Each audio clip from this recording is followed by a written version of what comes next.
remember, using color in a creative way is just one of the many mindful practices we teach. Okay, we are doing a watercolor poinsettia today, and I've just torn a page out of this watercolor block, and on the table as well some of my other florals and the 10 Derwent Ink Tense pencils I regularly use and that I do carry with me. So that's Sicilian Yellow, Carmine Pink, Lagoon Blue, Fuchsia, Fern, Deep Indigo, Shiraz, Violet, Ionian Green, and Dark Chocolate. So those form the basis of the colors I mostly use if I'm working in watercolor soluble pencils. But I also have a little palette here that has mostly Daniel Smith filled in the little gaps as they got empty over the years. And I just love working with limited palettes, as you know. So without messing about, let's get into the poinsettia. Now, if you want to make your own poinsettia, like the one I've got here, you are more than welcome to do that over on the Open Studio sessions. But the PDF is only available in the membership.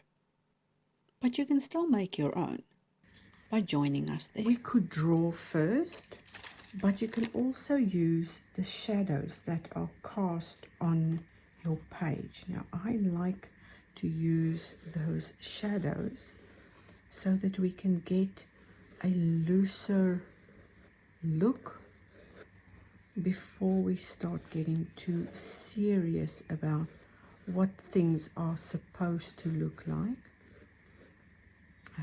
This one has 3 small flowers in the middle, or petals. I just added 4, and that's all right.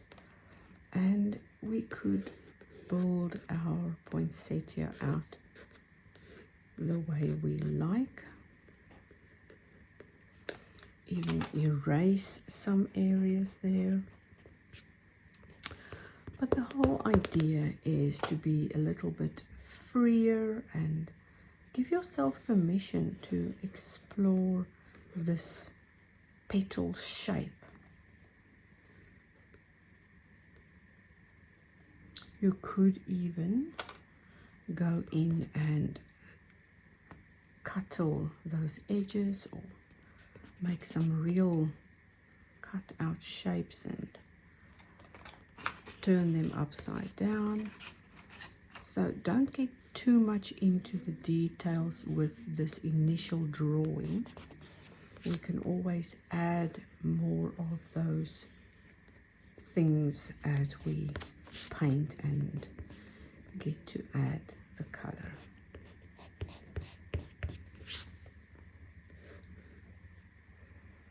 And remember, this is for a mindful practice to figure out how your poinsettia is helping you on a metaphysical level and also supporting you in this journey of self-mastery.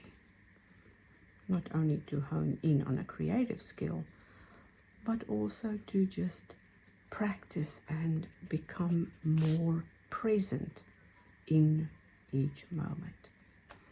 All right, I think that's enough drawing.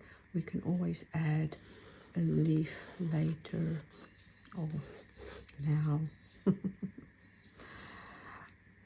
We'll see as we go.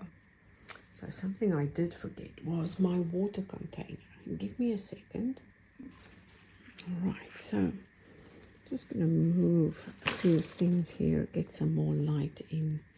And the water is basically to, of course, do the watercolor with, but it's also there rinse the brush and add more water. So some of the techniques that we are going to use is wet in wet, and for that we need a pre-mixed puddle. So I'm just gonna rinse out this little corner here, get rid of some of that pigment, and I use my tissue papers over and over until they literally fall apart. All right, let's mix up that initial vibrant bright red. Now while we painted these, I didn't give much attention to loosening up. I was just focusing on getting color in there. But now that we are doing it on a page like this, I'm going to go in and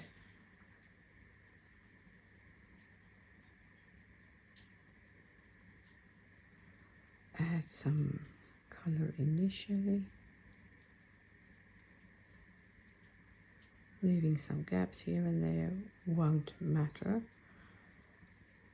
And if you can remember to loosen up, to stay loose and not get too serious. So I'm literally taking a bit of purple there, and while it's wet, just darkening up that center area.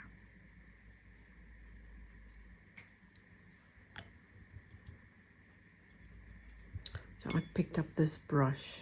It's a cat's tongue to start off with, but I'm not liking it for this technique, and I'm going to get another brush. So the number 10 pointed round, this one's from Holcraft, but you can use any brand you like. So see how the magic is starting to happen there as the color gets pushed out and played and moved a little bit. So all I did here was add a little bit of orange into my initial red mix, and I'm gonna grab some more water as I start out this next petal. And I'm not gonna touch that previous one just yet. Grab some of that color.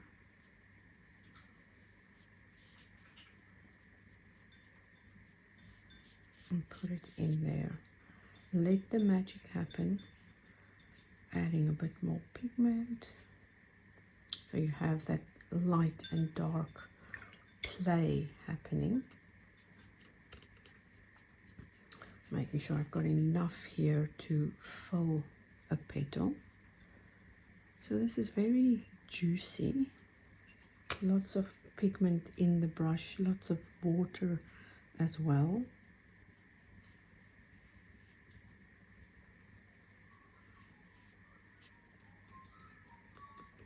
You can even add a puddle of water in that middle and allow it to burst. Bring in some pink.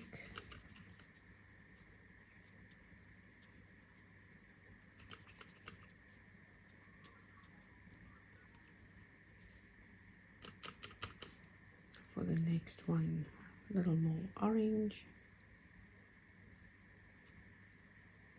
Again, trying to keep the petals separated.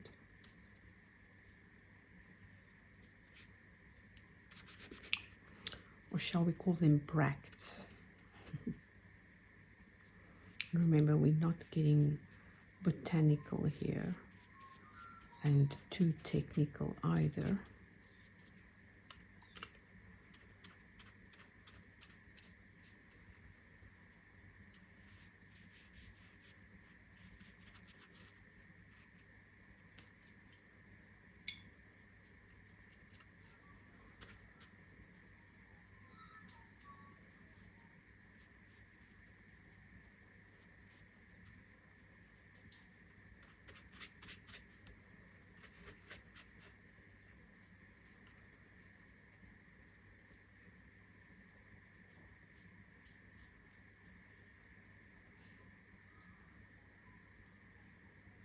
And if you drop a few droplets of paint in there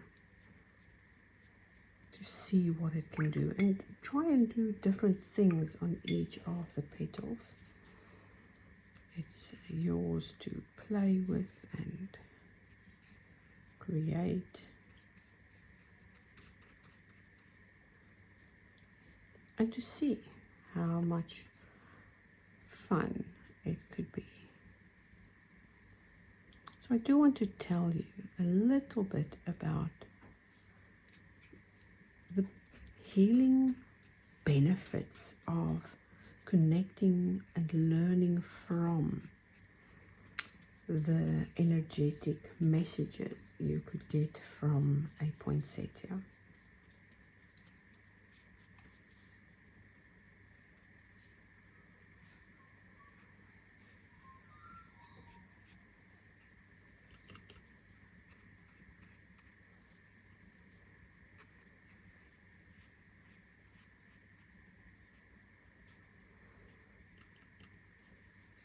And I'm also adding more and more details on additional layers. A dot here and a streak there, and I'm mixing that red and purple to give me the different variances in light and dark, and to bring in a bit of burgundy.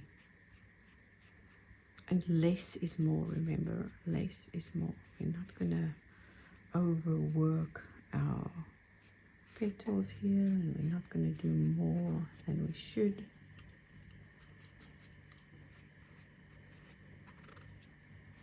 But we do want to bring in something interesting.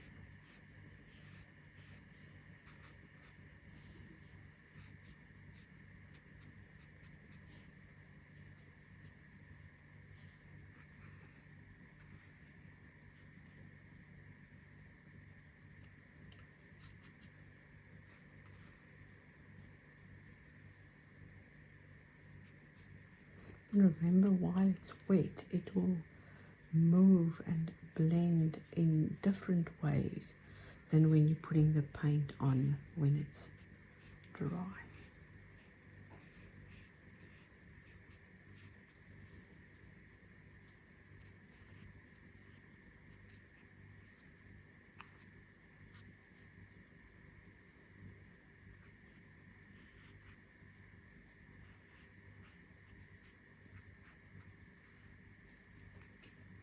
So each of these bracts look different. None of them have been repeated. And I think that's enough of the inner colored petals. What we can do now is go out into the greener petals on the edges and complete our poinsettia. So that one's dry, so that's why I can go in there and add that color. So you'll see my green is very muted because I added some of the red into that brighter hunter's green, and only then started to paint.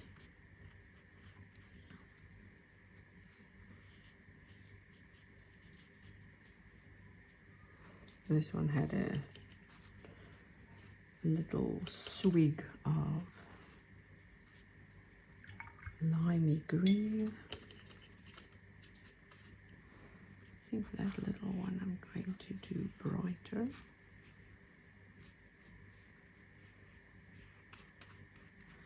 And then go in with some of that dark.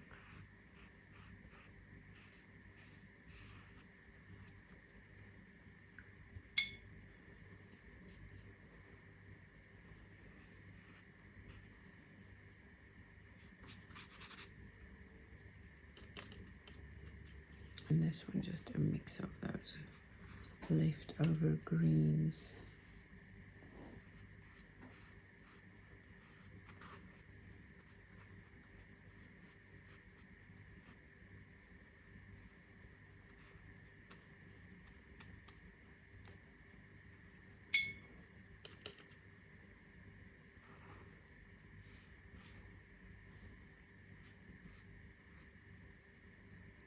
You could even use the back of your water brush.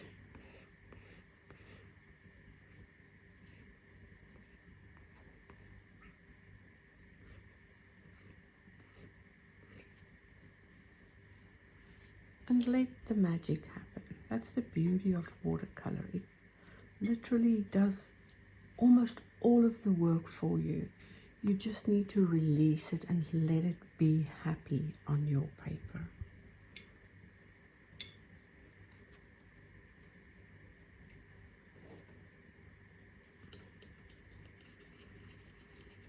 Now for the outer edges, I'm going to mix up a few colors here, or just loosen them up.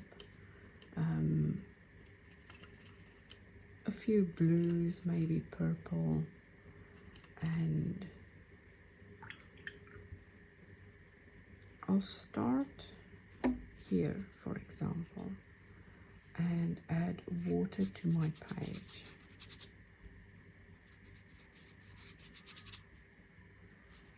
And while that is wet,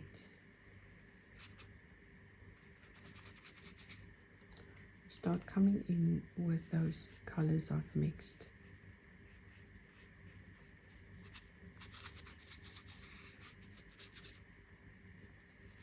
And literally just letting them blend and mix on the page. You could even bring in some of those blues. Now you could leave the background plain as well. That's all up to you.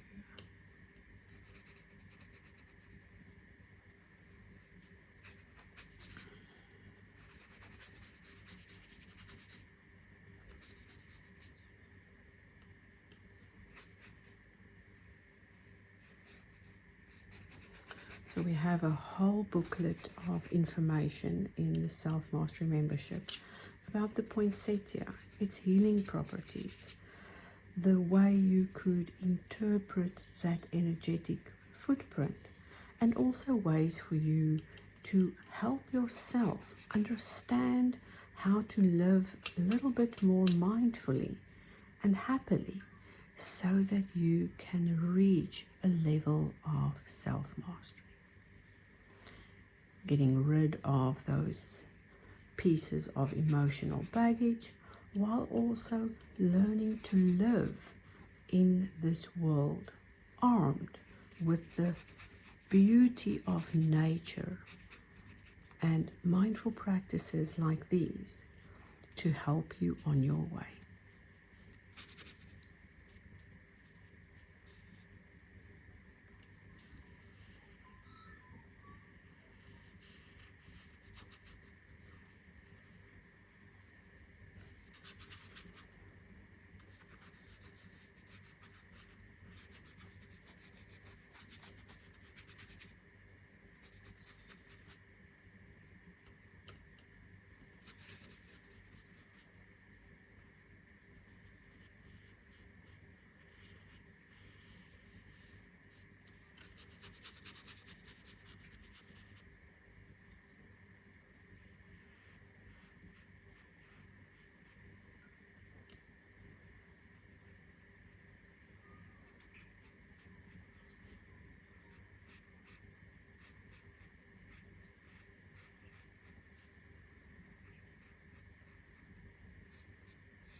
Remember, while that edge is wet, your pigment will move on the page.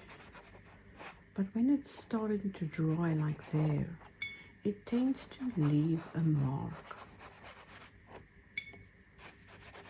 Much like all those negative conversations often leave a mark if they are acidy or, uncalled for.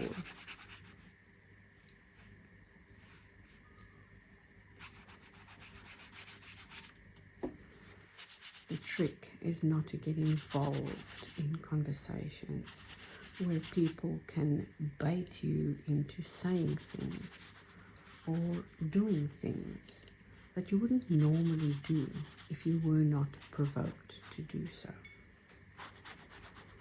And if you are provoked, just step back and quietly decline by not getting involved.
If some of my words resonated with you and you want to learn more about how powerful the floral realm is, grab one of the links below and join in some of our Open Studio free contents.